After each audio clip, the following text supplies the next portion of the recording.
जय राधा माधवा कुंज बिहारी,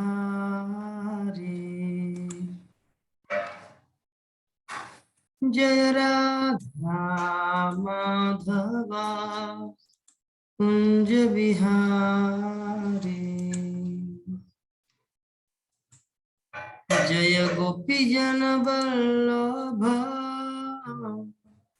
गिरिवरधारी,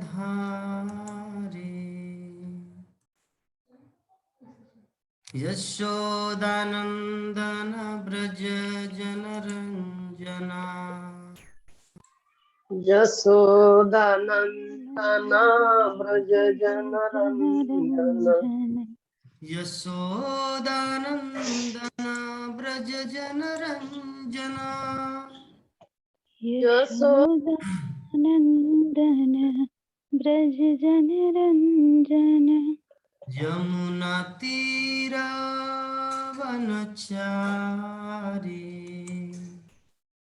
यमुना तीरावनचारी, यमुना तीरावनचारी,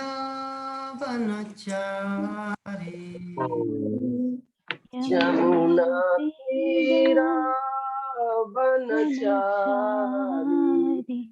जय राधा माधवा कुंज बिहारी, जय राधा माधवा कुंज बिहारी, जय राधा माधवा कुंज बिहारी, जय राधा माधवा कुंज बिहारी, हरे कृष्णा कृष्णा कृष्णा हरे हरे, हरे राम राम राम हरे हरे, हरे कृष्णा कृष्णा कृष्णा हरे हरे, हरे राम राम राम हरे हरे, हरे कृष्णा कृष्णा कृष्णा हरे हरे, हरे राम राम राम हरे हरे, हरे कृष्णा कृष्णा कृष्णा हरे हरे, हरे राम राम राम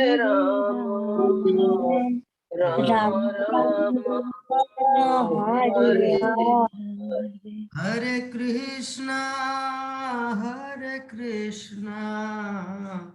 कृष्णा कृष्णा हरे हरे, हरे राम राम राम हरे हरे, हरे कृष्णा कृष्णा कृष्णा हरे हरे, हरे राम राम राम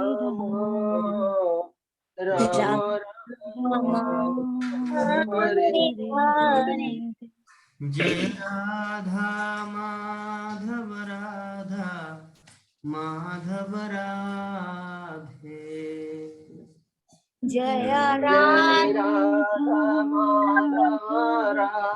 माधव राधे, जय राधा माधव राधा माधव राधे, जय राधा माधव माधव राधे, जय पंचतत्त जय पंचतत्त पंचतत्त जय पंचतत्त जय पंचतत्ता पंचतत्ता पंचतत्ता जय पंचतत्ता गौरनिताय गौरनिताय गौरनिताय जय गौरनिताय जय गौरनिताय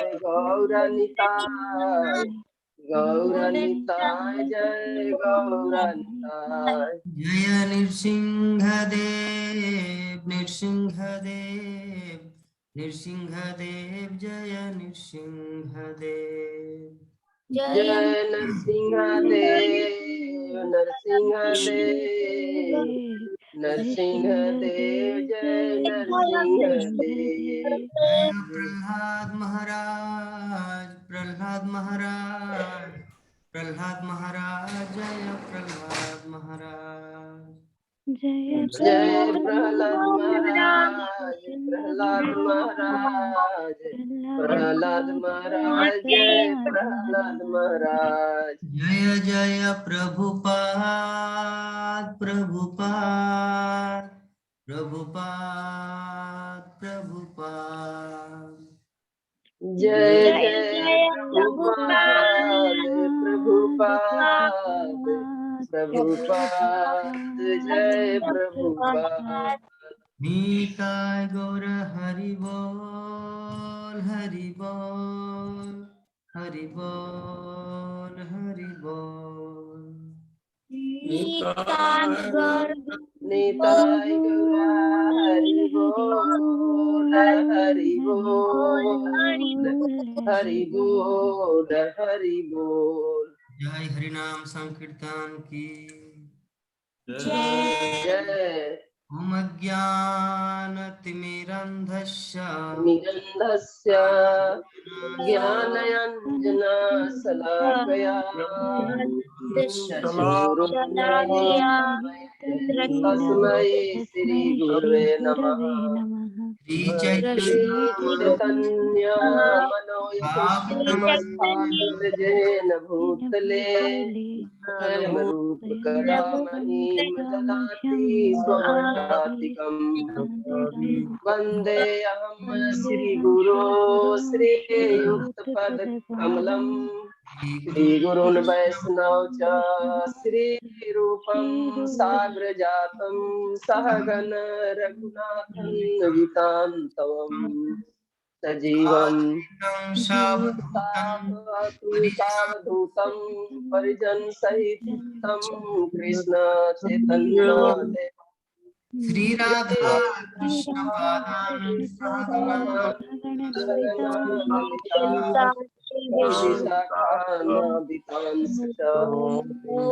नमः ओं विष्णु पदाय कृष्ण प्रसिद्धाय भूतले भक्ति वेदांत स्वामिनीति नामिने नमस्ते सरस्वती नमस्ते निर्विशेष शून्यवादी पश्चात देशकालिनी दीनबन्धो जगत्पते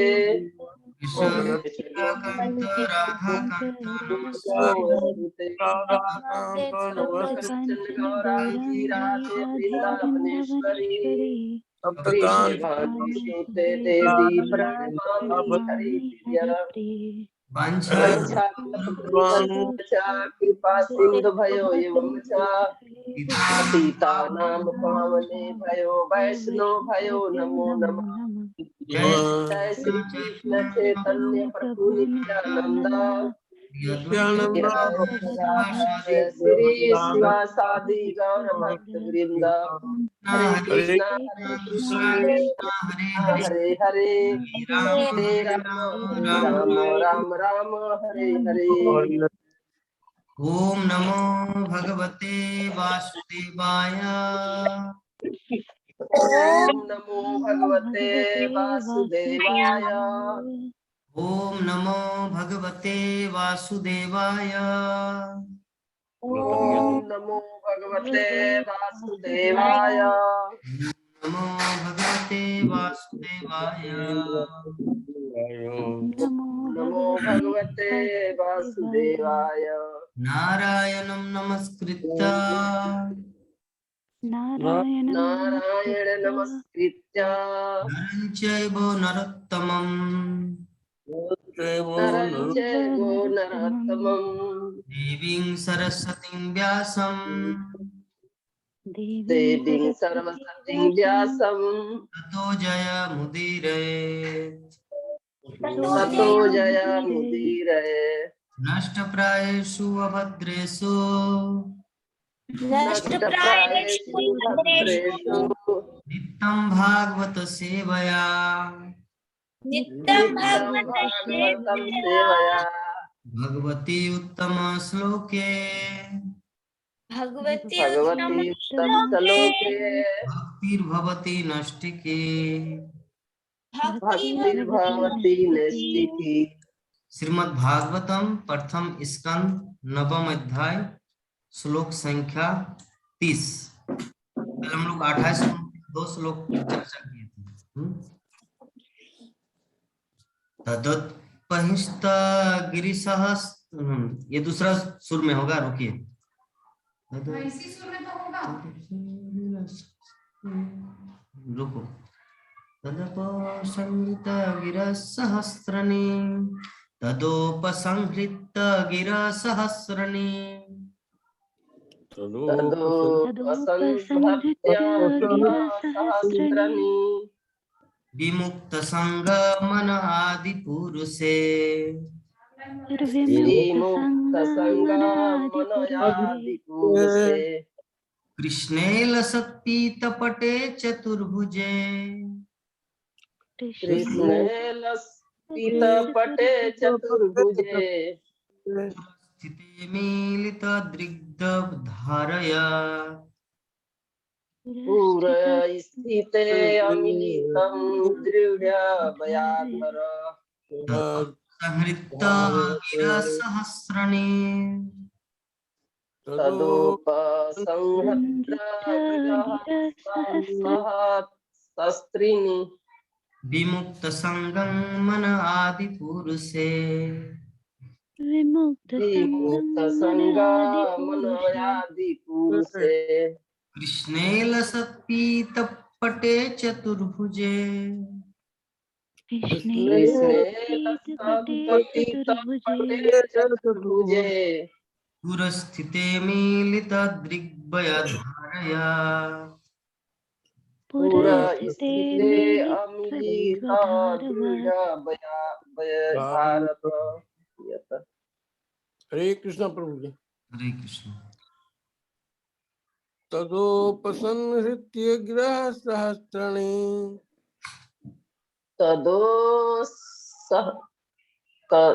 तदोपसंहत्य गिरः सहस्राणि विमुक्त संगं मन आदि पुरुषे विमुक्त संगं मनयादि पुरुषे कृष्णे लसति पटे चतुर्भुजे कृष्णे कृष्णे लसत्पीतपटे चतुर्भुजे पुरः स्थिते अमीलित दृग व्याधार्यत पुरस्थिते पुरस्थिते अमिलित दृगबधारयत यत्। हरे कृष्ण। हरे कृष्ण। तदोपसंहत्य गिरः सहस्राणि तदोपसंहृत गिरो सहस्रनि विमुक्त संगमनयादि पुरुषे मन आदि पुरुषे कृष्णे लसत्पीतपटे चतुर्भुजे कृष्णे लसत्पीतपटे चतुर्भुजे पुरा स्थिते अमिलिता दृढ़ बधारयत। स्थिते मिलितद्रिधारय। मीलितद्रुपधारय। विनीता हरे पढ़िए। कृष्ण। तदोपसंहृत्य गिरा सहस्रणी तदोपसंहृत्य तदोपसंहत्य गिरः सहस्रणी विमुक्त संगमन आदि पुरुषे विमुक्त संग विमुक्त संगमनयादि पुरुषे कृष्णे लसत्पीत पटे चतुर्भुजे नीलसत् कृष्णे लसत्पीतपटे चतुर्भुजे पुरस्थित मीलितदृग्व्यधारयत्। पुरस्थिते पुरा स्थिते अमिलिता दृग्बधारयत। विनीता मोबाइल को ऐसे कीजिए, आपका ऐसे है ना, ऐसे कीजिए। हाँ, अभी अनुवाद और तात्पर्य को पढ़िए। तत्पश्चात वह व्यक्ति जो हजारों अर्थों से युक्त विभिन्न विषयों पर बोलता था तथा हजारों युद्ध में लड़ चुका था और हजारों व्यक्ति की रक्षा कर चुका था, उसने बोलना बंद कर दिया। उसने समस्त बंधन से पूर्ण रूप से मुक्त होकर अन्य सभी वस्तुओं से अपना मन हटाकर अपने खुले नेत्रों को उन आदि भगवान श्री कृष्ण पर टिका दिया जो उनके समक्ष खड़े थे, जो चार भुजाओं वाले थे और जगमग करते एवं चमचमाते हुए पीत वस्त्र धारण किए हुए थे। तात्पर्य: अपना भौतिक शरीर त्यागते समय भीष्म देव ने मनुष्य जीवन के महत्वपूर्ण कार्य से संबंधित यशस्वी उदाहरण प्रस्तुत किया। मरते हुए व्यक्ति को जो विषय जितना आकर्षित करता है वह उसके अगले जीवन का शुभारंभ बनता है। अतएव यदि कोई परमेश्वर श्री कृष्ण के विचारों में लीन रहता है तो इसमें कोई संदेह नहीं कि उसके लिए भगवान के धाम में वापस जाना निश्चित है। इसकी पुष्टि भगवद गीता में हुई है। और मृत्यु के समय जो केवल मेरा स्मरण करते हुए शरीर का त्याग करता है वह तुरंत मेरे स्वभाव को प्राप्त करता है, इसमें रंच मात्र भी संदेह नहीं है। शरीर त्यागते समय मनुष्य जिस जिस भाव का स्मरण करता है वह उस भाव को निश्चित रूप से प्राप्त होता है। अतएव हे अर्जुन, तूने सदैव कृष्ण रूप में मेरा चिंतन करना चाहिए और साथ ही युद्ध करने के अपने कर्तव्य को भी पूरा करना चाहिए। अपने कर्मों को मुझे समर्पित करके तथा अपने मन एवं बुद्धि को मुझ में स्थिर करके तुम निश्चित रूप से मुझे पा सकोगे। हे पार्थ अर्जुन, जो व्यक्ति अपने मन को मेरा स्मरण करने में निरंतर लगाए रखकर अविचल भाव से भगवान के रूप में मेरा ध्यान करता है वह अवश्य मेरे पास पहुंच जाता है। मनुष्य को चाहिए कि परम पुरुष का ध्यान सर्वज्ञ पुरातन नियंतर लघुतर से लघुतम सबों के पालक समस्त भौतिक बुद्धि से परे अचिंत्य तथा नित्य पुरुष के रूप में करे। वे सूर्य की भांति तेजस्वी हैं और दिव्य होने के कारण इस भौतिक प्रकृति से परे हैं। मृत्यु के समय जो व्यक्ति अविचलित मन से योग शक्ति द्वारा अपने प्राणों को भौहों के मध्य में स्थिर कर लेता है और पूर्ण भक्ति के साथ परमेश्वर के स्मरण में अपने आप को लगाता है, निश्चित रूप से पूर्ण पुरुषोत्तम भगवान को प्राप्त होता है। जो वेदों के ज्ञाता हैं, जो ओंकार का उच्चारण करते हैं और जो संन्यास आश्रम के महान मुनि हैं, वे ब्रह्म में प्रवेश करते हैं। ऐसी सिद्धि की इच्छा रखने वाले ब्रह्मचर्य व्रत का आचरण करना होता है। अब मैं तुम्हें वह विधि बताऊंगा जिससे कोई व्यक्ति मुक्ति लाभ कर सकता है। समस्त इंद्रिय क्रियाओं से विरक्ति का योग की स्थिति योग धारण कहा जाता है। इंद्रियों के समस्त द्वारों को बंद करके तथा मन को हृदय में और प्राण वायु पे सिर के ऊपरी भाग में स्थापित करके मनुष्य अपने आप को योग में स्थापित करता है।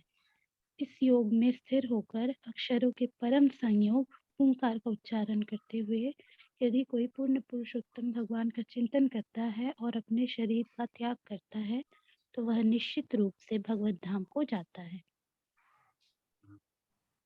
हे प्रथापुत्र, जो अनन्य भाव से निरंतर मेरा स्मरण करता है उसके लिए मैं सुलभ हूँ, क्योंकि वह मेरी भक्ति में निरंतर प्रवृत्त रहता है। महापुरुष जो भक्ति योगी हैं, मुझे प्राप्त करने के पश्चात कभी भी इस दुखों से पूर्ण क्षणिक जगत में नहीं लौटते, क्योंकि उन्हें परम सिद्धि प्राप्त हो चुकी होती है। श्री भीष्म देव को इच्छानुसार शरीर त्याग करने की सिद्धि प्राप्त थी और मृत्यु के समय अपने समक्ष अपने अभीष्ट श्री कृष्ण को पाकर वे धन्य थे। अतः उन्होंने अपने खुले हुए नेत्र उन पर टिका दिए। वे अपने प्रगाढ़ प्रेम के कारण श्री कृष्ण को दीर्घ काल तक देखना चाह रहे थे। क्योंकि वे शुद्ध भक्त थे, अतएव उन्हें योग की विशद क्रियाओं की आवश्यकता नहीं थी। सिद्धि के लिए सरल भक्ति योग पर्याप्त है।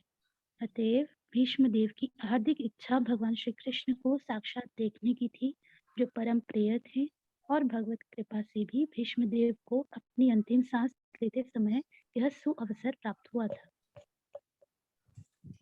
बहुत सुंदर। तो हम लोग आज की जो ये 30 नंबर श्लोक पे डिस्कस करेंगे। उससे पहले कल जो चर्चा किया था 28 नंबर और 29 नंबर श्लोक, तो सबसे पहले हमारे प्राण मोहन प्रभु जी बताने की कृपा करेंगे कि कल हमारे क्लास में क्या चर्चा हुआ था। हरे कृष्ण।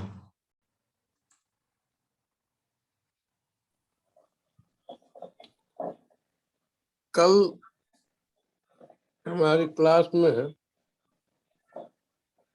चर्चा हुई थी कि जब मृत्यु सज्जा पर भीष्मदेव पड़े हुए थे, वे सबों से बोले कि हमारे मरणोपरांत आप लोग इसी जगह पड़े रहे जब तक हमारा जो है मृत्यु नहीं हो जाता है, यानी अंत नहीं हो जाता है।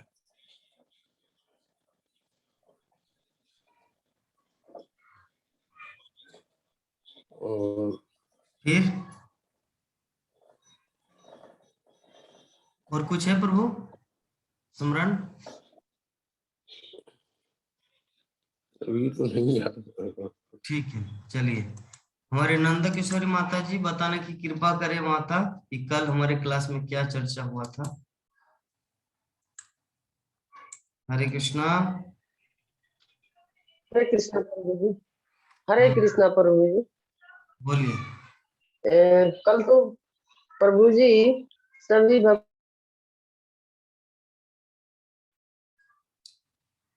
आवाज नहीं आ रहा है आपका,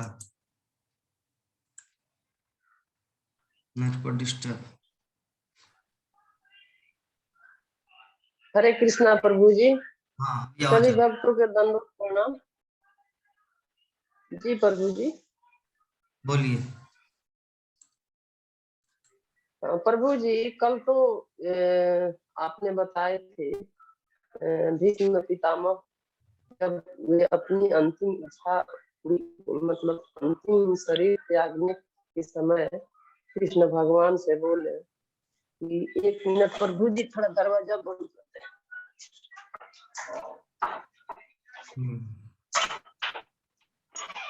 आवाज नहीं आ रहा माता।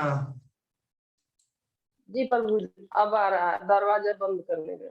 ठीक है, आपका वीडियो क्यों नहीं दिख रहा है? भीष्म पिता जब बोलेंगे स्पीक पता करेंगे ना तो क्या गड़बड़ है। वीडियो होना चाहिए, क्योंकि हम लोग निराकार नहीं, जी हमारे प्रभु जी। नहीं प्रभु जी शायद हमको अच्छा वो माता जी का नेटवर्क बहुत डिस्टर्ब है। तब तक चलिए बेनिता, हरे कृष्णा। आप कल हमारे क्लास में क्या चर्चा हुआ था, अगर स्मरण है हरे तो कृष्णा बताइए। जी।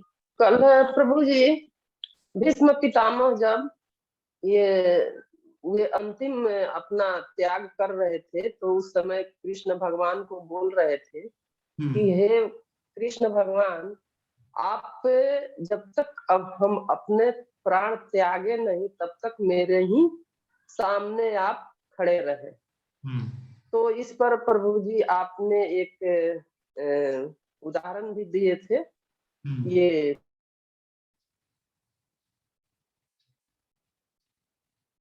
क्या?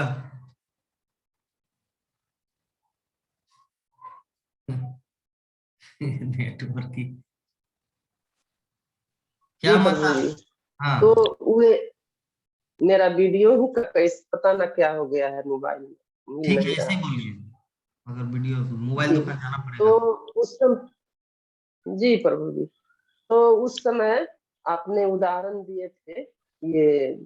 हाँ, तो कृष्ण भगवान मतलब वे बोले थे भीष्म पितामह की, जब तक ले हम अपना प्राण नहीं त्यागे तब तक आप मतलब मेरे सामने खड़े रहे। तो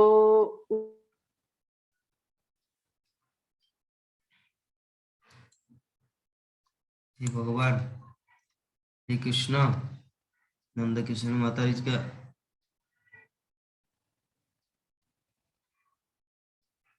निकला, एक आप उदाहरण दिए थे इसमें, वे सही बात है प्रभु जी। उस समय वे भगवान कृष्ण के बहुत बढ़िया मतलब ये बताए थे कि वे जब तक ले हम कैसे तो गाना बताए थे आप, तो वे हुए उसके बाद से आप एक वे कुत्ता वाला भी एक उदाहरण आप दिए थे।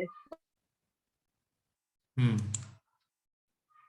कुत्ता वाला उदाहरण, बिल्ली वाला उदाहरण, बहुत सारा उदाहरण दिए थे। ठीक है माता जी, आपका नेटवर्क बहुत ही डिस्टर्ब कर रहा है, ठीक है। हाँ विनीता, हरे जी कृष्ण। प्रभु जी। जी प्रभु जी, हरे कृष्ण। बोलो, कल क्या क्लास में सुने, क्या स्मरण है, जो पॉइंट 28 बताइए। नंबर श्लोक में, थोड़ा 28वां जोर से श्लोक में बोलिए। बोले, 28वां श्लोक में आपने बताया कि भीष्म पितामह जब शरशय्या में मृत्यु होने वाली थी, तो उन्हें रामायण महाभारत ऐसे पुराणों का तेरा मतलब पापा उदाहरण कौन है बाबू? ये तो समझाया कि श्री कृष्ण आप मेरे आंखों के सामने खड़े रहिए जब तक ना मेरी मृत्यु हो, क्योंकि मृत्यु के समय अगर आप किसी पर भी ध्यान केंद्रित करते हैं, किसी भी अगर किसी काबिल ऐसे किसी के ऊपर, तो आपको मृत्यु के पश्चात वैसी ही योनि में शरीर प्राप्त होगा। तो इसीलिए वो भगवान श्री कृष्ण से कह रहे हैं कि आप मेरे सामने खड़े रहिए ताकि मैं आपके गोलोक धाम जा सकूं, ये समझाया। और क्योंकि उन्हें इच्छा मृत्यु का वरदान था और उस समय सूर्य उत्तरायण में था, जो कि इच्छा मृत्यु वालों के लिए सबसे अच्छा महत्वपूर्ण समय है शरीर त्यागने का। उसी समय की बात हो रही थी वहां पे। और आपने वो कुत्ता वाला उदाहरण लिया था कि कुत्ता रोए तो उस पर अगर मरने वाले व्यक्ति का ध्यान केंद्रित हो तो उसे परवर्ती योनि जो है वो कुत्ता वाला मिलेगा। बहुत सुंदर। और 29 नंबर श्लोक का कुछ याद है? 29वां ही तो था वो उत्तरायण वाला, शायद सूर्य ओह उत्तरायण। अच्छा, बहुत सुंदर। 28 29 दोनों। और कुछ पॉइंट याद है? और पॉइंट नहीं, अभी याद नहीं आ रहा। ठीक है, ओके। चलिए, तो चलिए हम लोग स्टार्ट करते हैं हमारे आज की जो श्रीमद् भागवतम का क्लास है। आज का हमारा श्लोक है 30 नंबर श्लोक। श्रीमद् भागवतम प्रथम स्कंद नवम अध्याय, श्लोक संख्या 30। तो भीष्मदेव, यहाँ पर हम लोग श्लोक को देखें कि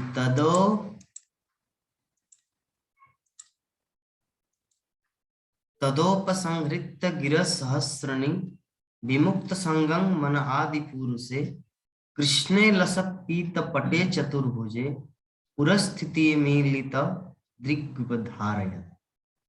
अर्थात कि तत्पश्चात मतलब ये जो युधिष्ठिर महाराज, पांचों पांडव, व्यासदेव, भगवान श्री कृष्ण, इतने सारे ऋषि मुनि जो उपस्थित आए हैं भीष्मदेव का प्रवचन सुनने के लिए। तो अभी भीष्मदेव इतना देर तक क्यों रुके हुए थे? क्योंकि वो समय की प्रतीक्षा कर रहे। कौन सा समय का? कि जिस समय भक्तगण अगर देह त्याग करते हैं तो सीधा भगवत धाम को चले जाते। कुछ कुछ ऐसे मुहूर्त होते हैं, कुछ कुछ मुहूर्त में अगर शरीर त्यागते हैं तो नरक जाते हैं, कोई स्वर्ग लोग जाते हैं। तो एक ऐसा समय है, अगर शरीर को त्यागे तो भगवत धाम जाते हैं। तो उत्तरायण, ये भीष्मदेव इस समय की प्रतीक्षा कर रहे थे और वह समय आ गया। तो हजारों अर्थों से युक्त विभिन्न विषयों पर बोलता था भीष्मदेव, तथा हजारों युद्धों में लड़ चुका था। यहाँ पे अनुवाद में कहा गया है कि भीष्मदेव का वाणी, उनका प्रभावशाली, उसका जो लेक्चर, कि एक चीज को समझाने के लिए 1000 मीनिंग निकालते थे, एग्जाम्पल उसको समझाने के लिए। तो हजारों अर्थों से युक्त विभिन्न विषयों पर बोलता था तथा हजारों युद्धों में लड़ चुका था और हजारों व्यक्तियों की रक्षा कर चुका था। उसने क्या किया? बोलना बंद कर दिया। भीष्मदेव बोलना बंद कर दिया। तो उसने क्या किया? समस्त बंधन से पूर्ण रूप से मुक्त होकर अन्य सभी वस्तुओं से अपना मन हटाकर अपने खुले नेत्रों को उन आदि भगवान श्री कृष्ण पर टिका दिया जो उनके समक्ष खड़े थे। तो जो 4 भुजाओं वाले थे और जगमग करते हुए चमचमाते हुए पीत वस्त्र धारण किए हुए थे। तो ये जो भीष्मदेव, आज का जो हमारा श्लोक है, ये भीष्मदेव अपने शरीर को ऐसे एक अनुकूल परिवेश में शरीर को त्यागा। इससे क्या सीख लेना है हमारे जीवन में? हमारे जीवन में यही सीख लेना है कि मान लीजिए किसी का 4-5 अकाउंट है, आईसीआईसी के अकाउंट है, एचडीएफसी का है, एसबीआई का है, विभिन्न बहुत सारा पैसा जमा हुआ विदेश के बैंक में भी है, लेकिन मृत्यु के समय वो सब कुछ छोड़ के जा रहे हैं। तभी उनका मन कहाँ रहेगा? इसमें कितना है पैसा, इसमें कितना है, इसमें कितना है, इसमें, तो मन भटकेगा। तो भीष्मदेव क्या किया?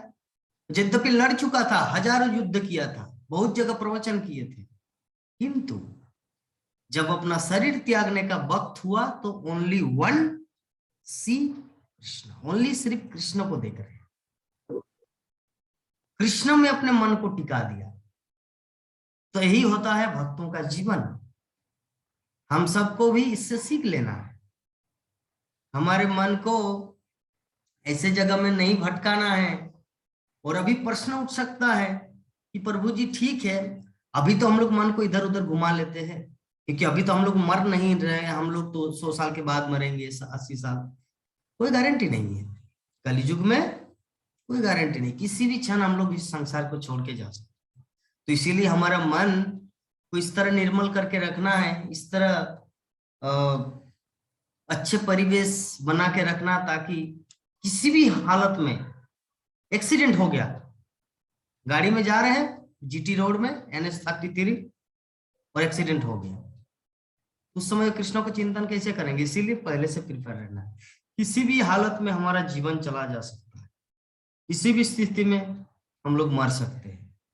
तो मरने से पहले भगवान का चिंतन करना है। तो ये यहाँ पे भीष्मदेव हम लोग देख रहे हैं कि कितना रिस्पॉन्सिबिलिटी, कितने सारे लोगों को रक्षा किया था, कितने सारे लोगों को जीवन दान दिया था, कितना युद्ध किए थे, कितने सारे प्रवचन, लेकिन अंत में वो क्या काम किया? बुद्धिमान व्यक्ति वही है जो अंत समय में भगवान कृष्ण का चिंतन करता।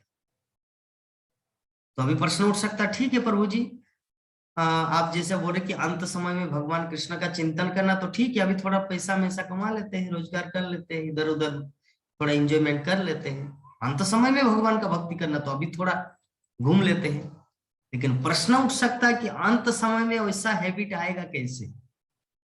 प्रैक्टिस अगर नहीं होगा तो वहां पे उस समय नहीं आएगा चिंतन। इसीलिए एक बोर्ड परीक्षा देने के लिए साल में 3 बार एग्जाम लेना पड़ता है, 3 बार टेस्ट परीक्षा होता है। अगस्त में एक होता है, एक बार जून जुलाई में, आपका अप्रैल मई में एक टेस्ट होता है, अगस्त में एक टेस्ट होता है, दिसंबर में एक टेस्ट होता है और फाइनल परीक्षा। तो 3 बार टेस्ट क्यों कराते हैं? वो टेस्ट इसीलिए कराते ताकि फाइनल परीक्षा देने जाएंगे तब किस तरह चोरी करना है या किस तरह नोट करके रखना है, किस तरह का क्वेश्चन आता है उसको कितने वर्ड में लिखना है, ये टेस्ट। तो अगर हैबिट रहेगा तब हम लोग फाइनल परीक्षा दे पाएंगे। तो उसी प्रकार हमारे जीवन में जो भक्ति रूपी हैबिट, हरे कृष्णा कृष्णा कृष्णा हरे हरे, हरे राम राम राम हरे हरे, ये जो मंत्र का जप, ये हम लोग को मंत्र का जप करना है, 16 माला जप करना है एवरीडे। श्रीमद् भागवतम का क्लास ज्वाइन करना है। श्रीमद् भागवतम का क्लास ज्वाइन करने से क्या होता है, हम लोग आध्यात्मिक संसार के बारे में जान सकते हैं। एक आध्यात्मिक दुनिया है, स्पिरिचुअल वर्ल्ड, जो हम लोग को पता नहीं, जो आंखों से नहीं दिखता, कानों से सुना जाता है। उसको हम लोग कैसे समझेंगे, ये शास्त्र ग्रंथों का क्लास के माध्यम से। अमेरिका है, हम लोग देखे नहीं, लेकिन कोई व्यक्ति वहां पर गए थे, हुआ कि हम सबको बताया अमेरिका में ऐसे है, 108 ताला बिल्डिंग है, वहां पे इस तरह का पैसिफिक ओशन है। हाँ, तो लोग जैसे बताते हैं तो उनके माध्यम से लोग समझ पाते हैं। उसी प्रकार आध्यात्मिक जगत है जो हम सबको पता नहीं, लेकिन वहां का जो बासिंदा, वहां का जो व्यक्ति विशेष, श्रील प्रभुपाद, हमारे आचार्यगण इस जगत में आए हैं, आकर हम सबको ये ज्ञान दिए कि आध्यात्मिक जगत है, वहां पे भगवान श्री कृष्ण है, अपने गोपियों के साथ, ग्वाल बाल सखाओं के साथ, माता पिता के साथ रहते हैं। तो हम सब भी उसी जगत के वासी है, आत्मा है। लेकिन समस्या क्या है, हम लोग अपनी इंद्रिय तृप्ति, सेंस ग्रेटिफिकेशन की इच्छा को पूरी करने के लिए इस जगत में आना, और इस जगत में आके हम लोग क्या कर रहे हैं, अपनी इंद्रिय तृप्ति कर रहे हैं। तो इसीलिए, क्योंकि भगवत धाम में इंद्रिय तृप्ति का कोई स्थान नहीं है, भगवत धाम में इंद्रिय तृप्ति का कोई स्थान नहीं है, क्योंकि वहां पे एकमात्र कृष्ण है भोक्ता, हम सब है दास। इसीलिए जीवात्मा बोलते हैं कि प्रभु आप क्यों अकेले रासलीला करेंगे गोपियों के साथ, मैं भी तो हूं, मुझे भी करना है। बोले कि देखो जीव, तुम्हारे बस की बात नहीं है 16,108 रानियों के साथ शादी करना या सबको मेंटेन करना, तुम जीवात्मा हो, तुम मेरी सेवा करो। बोले नहीं नहीं, मैं तो खुद हीरो बनूंगा जाके वहां पे। बोले कि ठीक है, तब जाओ एक बार लाठी खा के आओ। तो जीवात्मा यहाँ पे लात खाने के लिए आते हैं। इस संसार में पीड़ा दुख उठाने के लिए आते हैं। तो हम सब यहाँ पे जितने सारे लोग हैं, सभी दुख भोगने के लिए, कष्ट भोगने के लिए आए। ठीक है, तो अभी आ तो चुके हैं। जैसे श्रील प्रभुपाद उदाहरण देते हैं कि एक व्यक्ति कुएं में गिर चुका है, तो कोई व्यक्ति ऊपर से उसको रस्सी से खींच के उठाने का प्रयास करे, तो अगर वो व्यक्ति नीचे वाला कुआं का जो व्यक्ति जो पड़े हुए हैं, वो अगर सोचे अरे मैं कैसे गिरा, मेरे प्रश्न का उत्तर दो, तो वो उसका प्रश्न तो बाद में भी किया जा सकता है ना, उठ के। पहले कुआं से उठो, नहीं नहीं मैं उठूंगा बाद में, मेरा प्रश्न का जवाब दो, मैं यहाँ पे कैसे गिरा। अगर वो इसी चंचल दिमाग में रहे तब वो तो उठ नहीं पाएगा, क्योंकि वो जो ऊपर में जो रस्सी खींचने वाला है उनके बाप का नौकर नहीं है, उनके कारण उसको टाइम देना पड़े। तुम नीचे गिर चुके हैं, मैंने देखा है, रस्सी फैला है, चलो पकड़ के उठ जाओ। लेकिन अगर बोले नहीं नहीं मुझे पहले बताओ कि क्यों मैं गिरा, तो उसी प्रकार अगर हम लोग सोचे अरे मैं भगवत धाम में था, भगवान कृष्ण के साथ था, तो मैं कैसे गिरा, यहाँ पर आए कैसे। तो श्रील प्रभुपाद बोलते कि अगर आपको सच में जानना है कि यहाँ पर कैसे आए, तो पहले वहां पे जाना पड़ेगा। कहाँ, भगवत धाम, स्पिरिचुअल वर्ल्ड, वैकुंठ, भगवान के धाम में जाना पड़ेगा, तब पता चलेगा कि मैं यहाँ पर कैसे आया। यहां से हम लोग जान नहीं सकते कहाँ कैसे आए। इसीलिए हम लोग को बुद्धिमान होना है।